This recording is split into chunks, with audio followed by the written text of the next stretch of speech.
Hey, that's it. I'm pretty sure I'm calling it quits. This won't be a very long video. It's going to be pretty short. Something super easy, super simple. But in turn, there's a lot of things in my head right now that I'm thinking about, and it's getting really challenging to continuously fight um, all of the little things that have to be accomplished in one day with being such a small online reseller of trading cards and Pokemon and anything in the CCG or TCG world. With that being said, you probably wondered why the title of this is that I quit, and you probably wonder why the title doesn't say anything about why or assuming to what. So I'm going to tell you. Um, I have really just been challenged recently. A few nights ago, I was doing inventory and rolled through my TCG player account and somehow deleted all 14,000 cards that were in my inventory. I literally had just gotten to that 14,000 mark that night and they got all deleted. There's no way to recover that. TCG player says that once it's done, it's done. There's no like read undo button in the TCG player backend of their platform. There's no like stop button, revert. They gave me a really interesting method of like doing an audit report and then taking that audit report and building a CSV file and then uploading CSV file, which would have taken me way longer to figure out how to do. So, but no, I literally have been up the last 2 or 3 days just scanning cards and re-inventory, which is okay. I'm fine with that. But the reason I said I quit is I I'm at a point where I just continuously worry on whether or not I'm going to make it in this business. I mean, I just watched a video from Brian at PokeNE, and he explained, obviously there's a lot of clickbait there, but he explained that Pokemon in the Japanese world, the Japanese boxes are dead.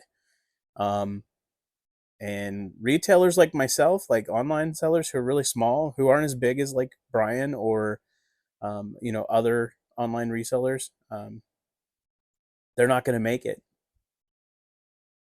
and I don't disagree. I don't disagree. So I see the oversaturation in the English market of people who do this. Um, I see the oversaturation of the way that Pokemon has printed uh, Scarlet and Violet to hell and back.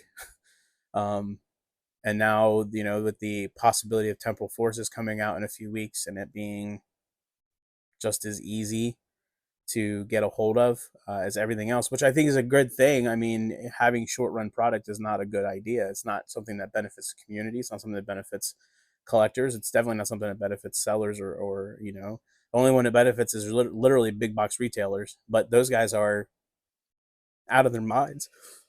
Like they can sell things at MSRP and get away with it, right? Like where me on the other hand, I can't do that. I can't sell something I can get from my distributor for 80% of its MSRP. I can't do it. I won't survive. I don't get volume discounts like Walmart or Target does. So the challenge for me is more like, what do I do? Where do I focus? Is it doing this kind of thing, content creation? Is it grinding and grinding and grinding on the mundane pieces of every little piece and getting myself bigger and brand building? Yeah, I think so. I think Brian, like, he's some really good stuff about how to build a Pokemon business. Rob over RNG Games, he's really good. I mean, he responds to questions. Like those guys do a great job. TCG Bulk Kings, like learning how to do TCG Player Direct and how to actually manipulate Quick List and get it to do what you want it to do with Mass Price Tool. I think they all have really great knowledge and good pieces of information that I'm using to implement and trying to do.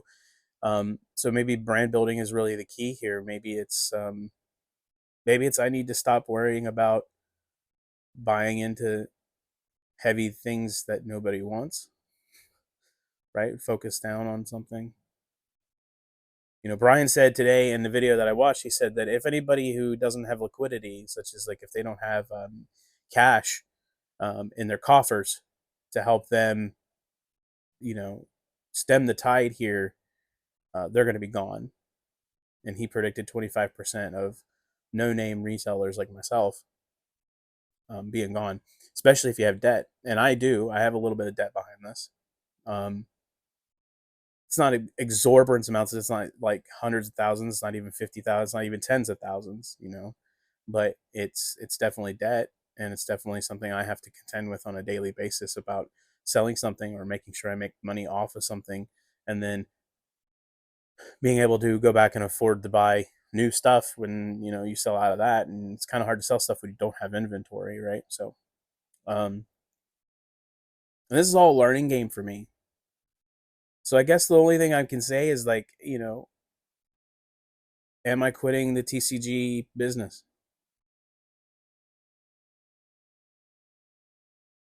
Should I continue to do this? I question that every day. I question whether or not it's really worth it.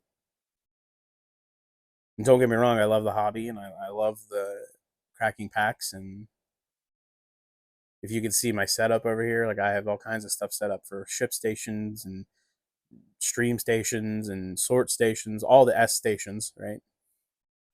Um, but I mean, in the end, is staying up till 4 a.m. every night doing inventory really worth it? Is questioning whether or not I'm going to make it. Am I making the right decision? Am I putting myself too much into debt? I mean, I haven't leveraged any product. I think the only thing that I'm leveraging in product is going to be this new set with Temporal Forces, because my allocation was allotted really, really, really well. I'm actually quite surprised that my distributor allotted me such a large inventory, more than I've ever purchased before. And I've done really well in the last few set, like Paldean Fates. I sold out of everything that I had. Everything that I purchased, I sold out of. Which was great because that made me feel really good about my purchasing power. Of course, I was only allotted a really small amount of Paldean Fates. And then the last collection boxes, the premium collection boxes with what are they called? The combined powers boxes. Yeah, I sold those pretty well. I think I have one left out of like the six. I was, the whole case I was allotted at that time. And I'm not doing like huge purchases, just small ones. So it's a confusing time for me right now. I'm kind of at the point of quitting. Anyway, as Brian says, buy my stuff over at cardfathertcg.com. Sign up for the email list.